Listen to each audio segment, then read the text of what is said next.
ભવનાથના મેળાની તૈયારીઓ જોરશોરથી ચાલુ છે. આ વખતે મેળાને વ્યાપ વધારવામાં આવ્યો છે. તંત્રએ ગિરનાર દરવાજા સુધી કદાચ મેળો ફેલાવવાનું નક્કી કર્યું છે ને એની મલબારી કરી છે. વાઘેશ્વરી સાઈડ છે, રોડની સાઈડે આ રીતે શણગાર કરવામાં આવ્યો છે. રસ્તામાં રોશની છે.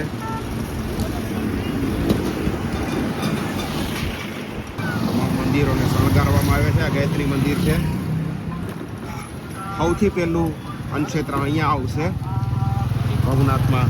રોડ ગિરનાર રોડ પર પ્રવેશ્યા પછી બાબા મિત્ર મંડળનું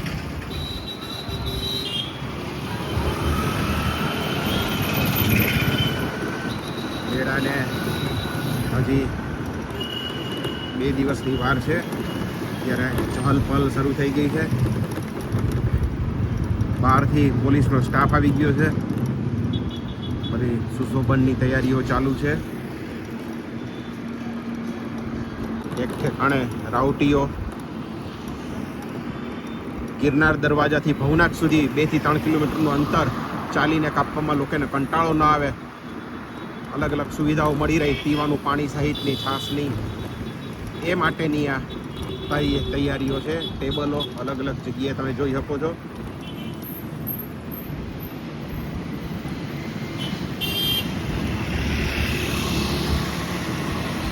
સુશોભન ગુજરાતના પવિત્ર યાત્રાધામ વિકાસ બોર્ડ દ્વારા ની ગ્રાન્ટમાંથી આ વખતે આયોજન છે. કલેક્ટરના સીધા દોરવણી નીચે છે તંત્ર આખું. લાઇટિંગ આખા દામોદર કુંડ, રાધા દામોદરજી બલદેવજીનું મંદિર, રસ્તામાં બધે કમાનોનું ને લાઇટિંગ છે. રજા સિવાયના રૂટીન દિવસોમાં ભવનાથ તરફ જતા માર્ગો પર જે હોય એના કરતાં ઘણો વધારે ટ્રાફિક અત્યારે જોવા મળે. આ સમયે આટલો બધો ટ્રાફિક જે છે સામાન્ય દિવસોમાં, રજા સિવાયના દિવસોમાં ન હોય. ફક્ત ગિરનાર પરિક્રમાના આગલા દિવસોમાં, મેળાના આગલા દિવસોમાં આવો ટ્રાફિક હોય. 1 દિવસની વાર છે ત્યારે હવે ઉતારા મંડળો, ધાર્મિક જગ્યાઓ, અખાડાઓ, વેપારીઓ, તંત્ર, આ બધાના લોકોની અવર જવર ચાલુ છે. અત્યારે ભવનાથ વિસ્તારમાં ઠંડીનો ચમકારો છે.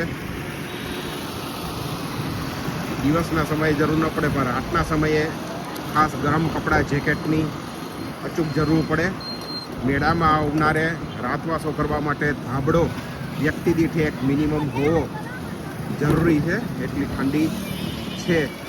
મેળામાં દર વખતે ઠંડી હોય જ છે. ફેબ્રુઆરીમાં ક્યારેક ગરમી હોય, પણ દિવસના સમયે કદાચ ગરમી હોય, પણ મેળામાં રાતના સમયે તો ઠંડી જ લાગે.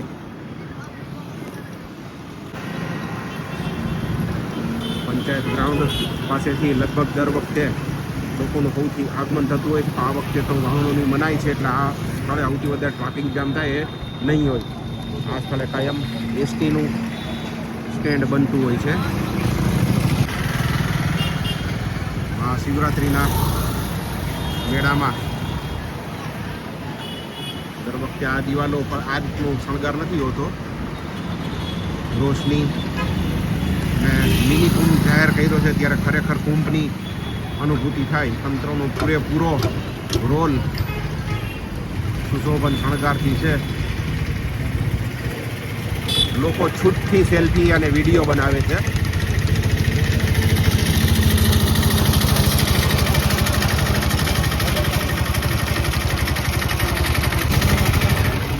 ગેટ છે ભવનાથના એન્ટર થતા જ એલઈડીથી શણગાર્યો છે.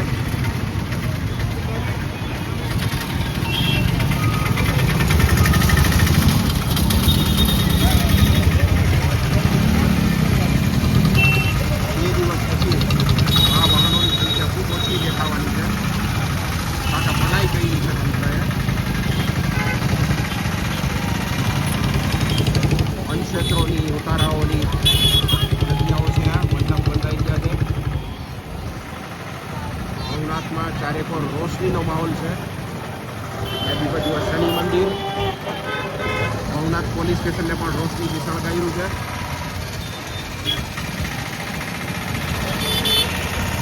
ભવનાથમાં ફૂલ ટ્રાફિક છે અત્યારે.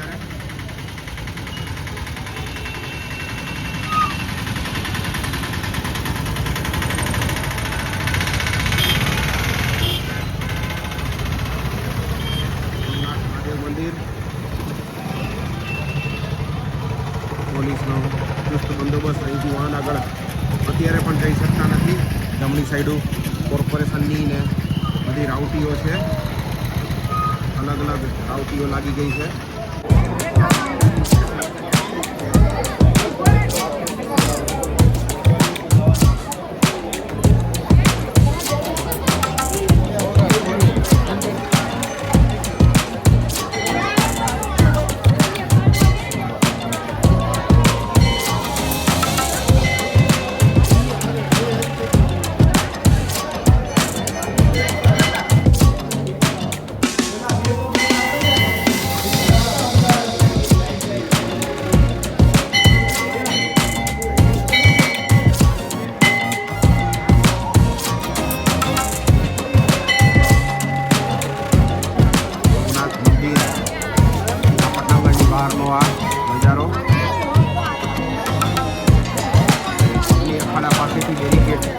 લગાવવામાં આવી છે, વાહનો એક પણ ના આવી શકે એ રીતે આ પણ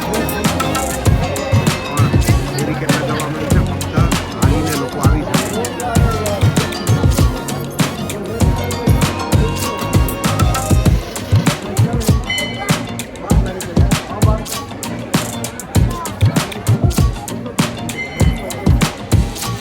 મેળામાં સૌથી મોટા અનક્ષેત્રો પૈકીનું એક ખોડિયા અને એની બાજુમાં શેરનાથ બાપુની જગ્યાનું ગોરક્ષનાથ આશ્રમ. અહીંયા છે મેર સમાજની જગ્યા. અહીંયા એક કરતાં વધારે અનક્ષેત્રો આ ગલીમાં હોય છે. આવકાર ગેસ્ટ હાઉસ વાળી આ ગલીમાં